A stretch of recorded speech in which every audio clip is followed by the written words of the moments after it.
आइए मेरे साथ निकालिए उत्पत्ति की पुस्तक अध्याय 9। आज हम लोग चिंतन करेंगे पद 5 से लेकर के पद 17 तक, जहां पर ऐसा लिखा है। ध्यानपूर्वक हम सुनेंगे परमेश्वर के वचन में क्या लिखा है। और निश्चय ही मैं तुम्हारे लहू अर्थात प्राण का बदला लूंगा, सब पशुओं और मनुष्यों दोनों से मैं उसे लूंगा। मनुष्य के प्राण का बदला मैं एक एक के भाई बंधु से लूंगा, और कोई मनुष्य का लहू बहाएगा उसका लहू मनुष्य ही से बहाया जाएगा, क्योंकि परमेश्वर ने मनुष्य को अपने ही स्वरूप के अनुसार बनाया है। और फूलो फलो और बढ़ो और पृथ्वी पर बहुतायत से संतान उत्पन्न करके उसमें भर जाओ। ये परमेश्वर का वचन है। इससे ये पता चलता है कि परमेश्वर ने जब एक नई जिंदगी की शुरुआत होती है, नई मानवता की शुरुआत होती है जल प्रलय के विनाश के बाद, तो परमेश्वर इस बात को निश्चित करना चाहते थे कि मनुष्य का जो जीवन जो है सस्ता नहीं है। मनुष्य का जो सृष्टि है, मनुष्य की सृष्टि है, वो सस्ती नहीं है। मनुष्य का लहू सस्ता नहीं है, राइट। इसलिए परमेश्वर नहीं चाहता था कि मनुष्य के लहू को यूं ही बहाया जाए।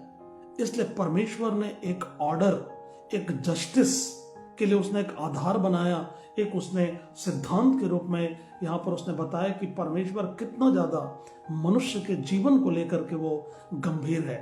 मनुष्य के जीवन को लोग कोई भी सस्ते में ना ले, राइट। इसलिए यहाँ पर लिखा है कि जो कोई तुम्हारा लहू बहाएगा, सुनिएगा ध्यान से, ठीक है, और निश्चय ही मैं तुम्हारे लहू अर्थात प्राण का बदला लूंगा, बोला परमेश्वर ने।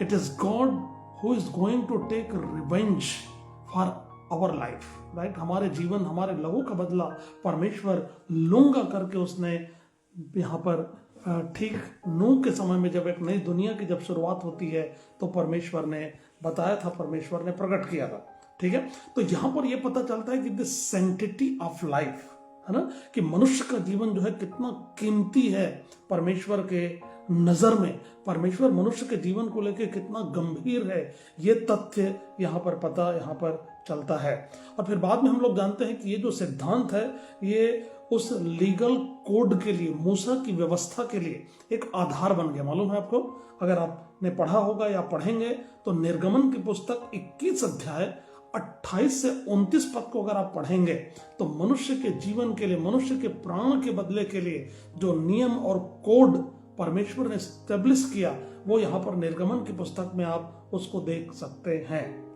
राइट। और इसलिए कीमती है क्योंकि बाइबल बताती है कि मनुष्य ने परमेश्वर को अपने स्वरूप में बनाया ना। 1 अध्याय 26 पद उत्पत्ति की पुस्तक जो हमें स्पष्ट बताती है, मनुष्य को परमेश्वर ने जीव जंतु जानवरों के समान बोल करके नहीं बनाया, लेकिन मनुष्य को परमेश्वर ने अपने स्वरूप और अपनी समानता में उसने बनाया। ऐसा बाइबल बताती है, जो हमने पढ़ा है, जो हमने देखा है, करेक्ट। अगर हम देखें निर्गमन की पुस्तक 20 अध्याय और उसके 13 पद में, आपको याद होगा परमेश्वर ने जब इजरायलियों को मिस्र देश की गुलामी से जब बाहर निकाला और उस प्रतिज्ञात देश में जब उनको ले जा रहे थे, ठीक है, उस कनान देश में ले जा रहे थे, तो इससे पहले कि वहां पर वो प्रवेश करें, परमेश्वर ने उनको एक ऐसा कानून दिया, ऐसा नियम दिया जिसको अपन 10 आज्ञाओं में पाते हैं। और इन 10 आज्ञाओं में, ठीक है, एक बहुत ही गंभीर जो आज्ञा थी जो मिलती है 20 अध्याय और उसके 13 पद में, जहां पर लिखा है तू खून न करना, लिखा डू नॉट कमिट मर्डर, ठीक है। परमेश्वर कितना ज्यादा गंभीर मनुष्य के जीवन को लेकर के, मनुष्य के उसके प्राण को लेकर के मनुष्य को निर्देश दिया परमेश्वर ने कि तू मर्डर मत करना, डोंट कमिट मर्डर, हत्या ना करना, क्योंकि हत्या परमेश्वर की नजर में एक बहुत ही ज्यादा घृणित पाप है मेरे प्रियो।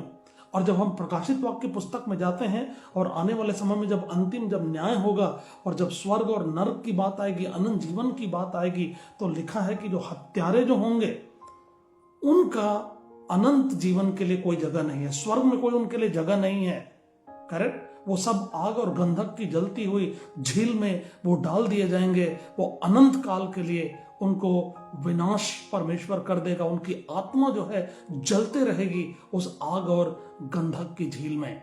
ठीक है। तो God is very serious about human life. परमेश्वर जो है मनुष्य के जीवन को लेकर बहुत ज्यादा गंभीर है। इसलिए मेरे प्रियो, आपको और मुझको इस सिद्धांत को अवश्य रूप से बहुत ही गंभीरता से हमको लेना चाहिए, ठीक है। और अगर इसकी अगर हम बात करें, अगर जब हम आते हैं नए नियम में आते हैं, जब प्रभु यीशु मसीह स्वयं इस धरती पर जब आ गए और जब उसने परमेश्वर के राज्य के विषय में बताया, उसने, ठीक है, परमेश्वर के राज्य के विषय के सिद्धांत के विषय में परमेश्वर ने जब उसने बताया, प्रभु यीशु मसीह ने, ठीक है, क्योंकि परमेश्वर को तो कभी किसी ने नहीं देखा ना। बाइबल बताती है यूहन्ना रचित सुसमाचार 1 अध्याय उसका 18 पद में, परंतु उसके इकलौते पुत्र अर्थात प्रभु यीशु मसीह ने उसको प्रकट किया कि परमेश्वर है क्या, पता है आपको, ठीक है। नहीं तो लोग परमेश्वर के विषय में कई तरह की कल्पना करते थे, लेकिन प्रभु यीशु मसीह इस धरती पर आकर के उसने प्रकट किया परमेश्वर के नियम को, परमेश्वर के कानून को, परमेश्वर के जीवन को, परमेश्वर की इच्छा को।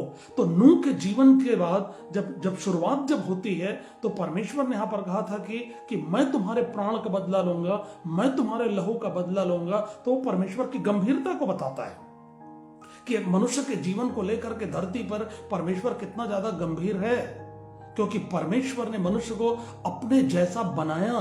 इसलिए प्रभु यीशु मसीह ने आज्ञा दी। मत्ती रचित सुसमाचार को अगर आप पढ़ें 5 अध्याय और उसके 44 पद में, तो उसने कहा कि अपने पड़ोसियों से अपने समान प्रेम रखना और अपने बैरियों के लिए प्रार्थना करना, राइट। अगर ये तथ्य और ये सच्चाई और इस सिद्धांत को मेरे प्रियो अगर एक व्यक्ति ने समझ लिया अपने जीवन में, और अपने हर एक वो पड़ोसी को, हर एक मनुष्य को जब वो अपने समान जब वो प्रेम करने लगेगा, तो फिर उसके हत्या के विषय में कभी सोचेगा नहीं, करेक्ट, कभी उसके बुराई के विषय में वो सोचेगा नहीं कभी भी, क्योंकि अपने लिए कोई मनुष्य बुरा नहीं चाहता, अपने लिए कोई मनुष्य बुरा नहीं सोचता है।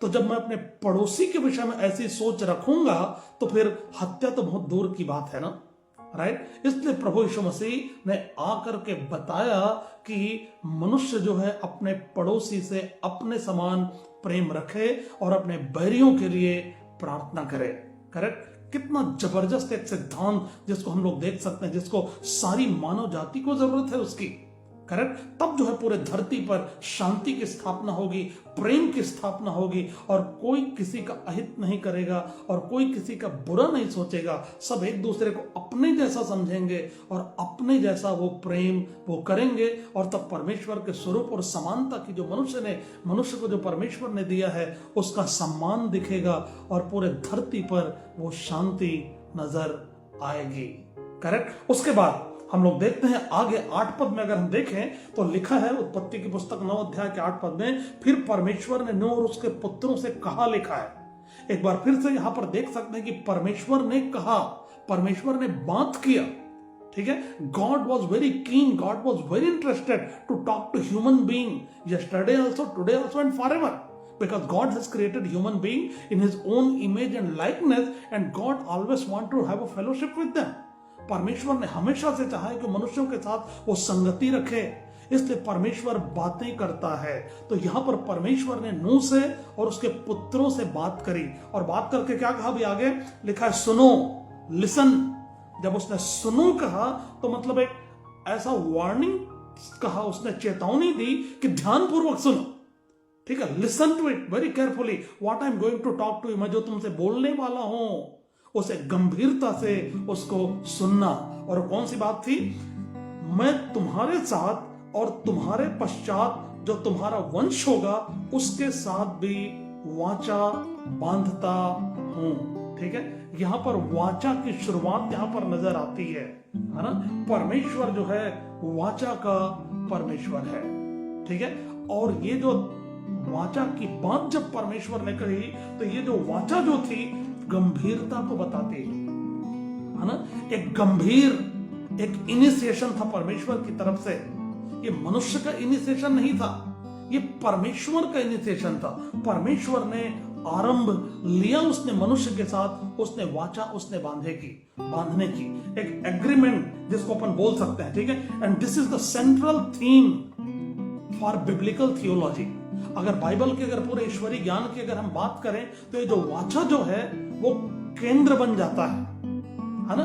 पुराने नियम की पुरानी वाचा, और फिर जब नए नियम की बात करते हैं तो उसमें नई वाचा की बात आती है। तो यहां पर परमेश्वर ने नूह से वाचा उसने बांधी, और ये जो वाचा जो थी बहुत ही गंभीर वाचा थी जो परमेश्वर ने बांधी थी। किसके साथ? नूह के साथ और नूह के संतानों के साथ और नूह की वंशावली के साथ। जब नूह के वंशावली की बात करते हैं मेरे प्रियो, तो जब उत्पत्ति की पुस्तक 12 अध्याय में आते हैं तो वो वाचा अब्राहम के साथ नजर आती है, जिसको अपन अब्राहमिक कॉवेनेंट भी बोलते हैं। करेक्ट। और वो कौन सी वाचा थी? परमेश्वर ने कैसी वाचा बांधी अब्राहम से? अब्राहम से परमेश्वर ने जो वाचा बांधी थी कि एक ऐसा बीज अब्राहम का होगा, एक ऐसे संतान की उत्पत्ति होगी जिसके द्वारा पूरी सारी मानव जाति आशीष पाएगी।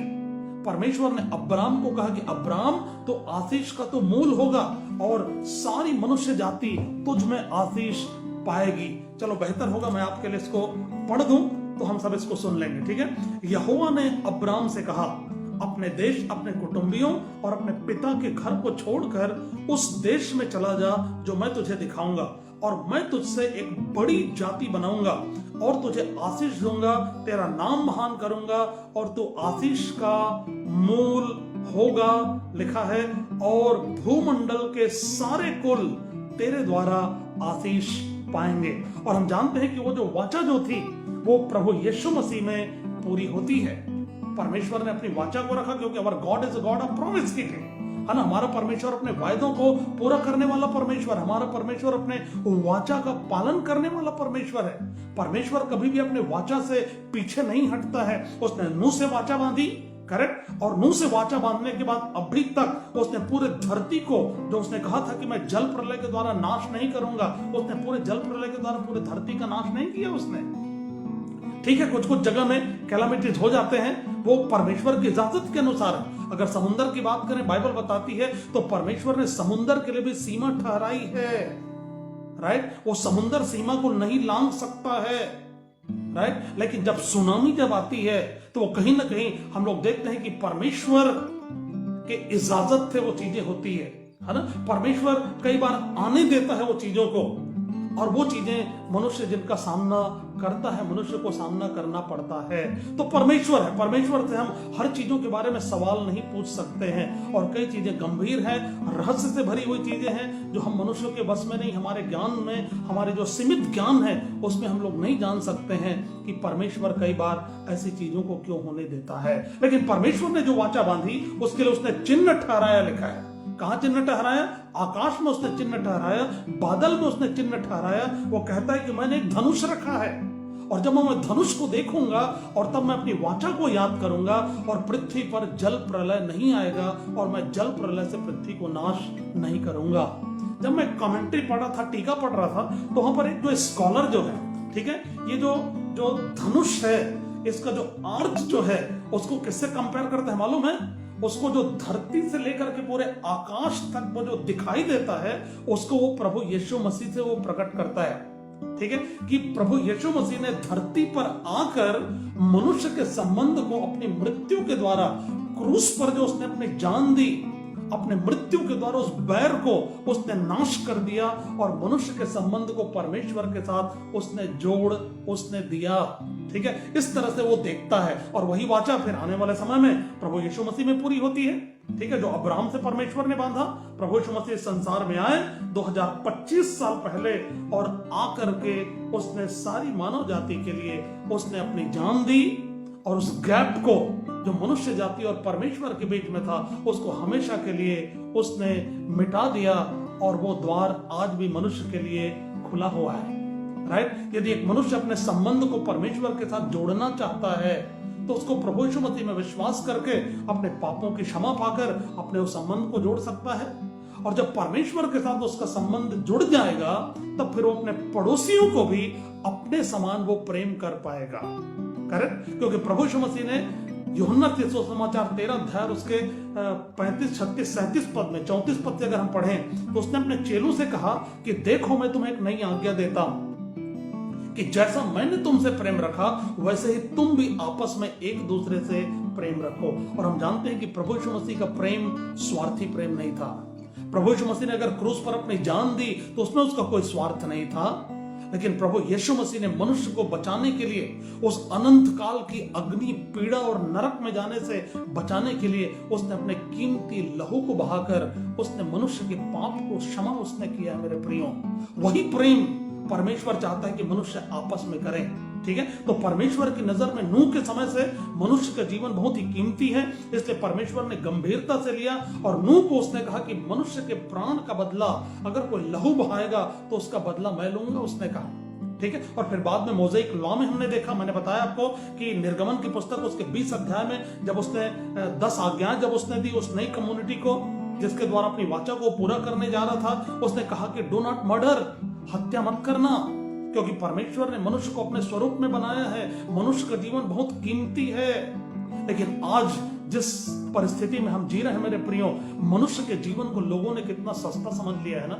आज हत्या, खून आज कितनी आसानी से हो जाता है, राइट। आज लोग मनुष्य के जीवन की कीमत आज नहीं समझते हैं, लेकिन परमेश्वर के नजर में कल भी मनुष्य का लहू कीमती था और आज भी मनुष्य का लहू कीमती है। इसलिए मेरे प्रियो, प्रभु हमारे सहायता करे कि हम हमेशा प्रभु अपने लोगों को, पड़ोसियों को, हर एक व्यक्ति को अपने समान हम प्रेम करें और अपने बैरियों के लिए प्रार्थना करें, ताकि हम परमेश्वर की शांति में बने रहें और परमेश्वर की जो वाचा है, जो उसने वाचा बांधी है, उस वाचा को पूरी वो करता है, राइट। उसने पुराने नियम में वाचा जो बांधा अब्राहम से, नूह से जो वाचा बांधा उसने पूरा किया, और प्रभु यीशु मसीह में आकर वो नई वाचा बांधता है अपने लहू से। उसका चिन्ह उसने दिया, उसने अपने लहू को बहा करके, और तब उसकी वाचा जो है पूरी होती है। दो पार्टी की जरूरत पड़ती है वाचा के लिए, ठीक है। तो एक परमेश्वर एक तरफ है, एक तरफ मनुष्य है, और बीच में बिचवई के रूप में प्रभु यीशु मसीह आए और उसने अपना लहू उसने बहाया और अपनी वाचा को उसने पूरी उसने किया है मनुष्य जाति के लिए। तो परमेश्वर हमें बुद्धि दे, समझ दे और ज्ञान दे, और आज के चिंतन और मनन में हमें आशीषित करे कि हम अपने जीवन के मूल्य को समझें, दूसरों के मूल्य को समझें, और पूरे समाज में भी इस मूल्य को हम लोग फैलाएं, समझाएं, ताकि लोग जो है आपस में एक दूसरे को प्रेम करें और एक दूसरे के जीवन की कीमत को समझें और परमेश्वर की शांति को वो महसूस करें अपने जीवन में और अपने घर में, परिवार में और समाज में और देश में फैलाने पाएं, क्योंकि हमारा परमेश्वर शांति का परमेश्वर है। परमेश्वर सबको आशीष दे।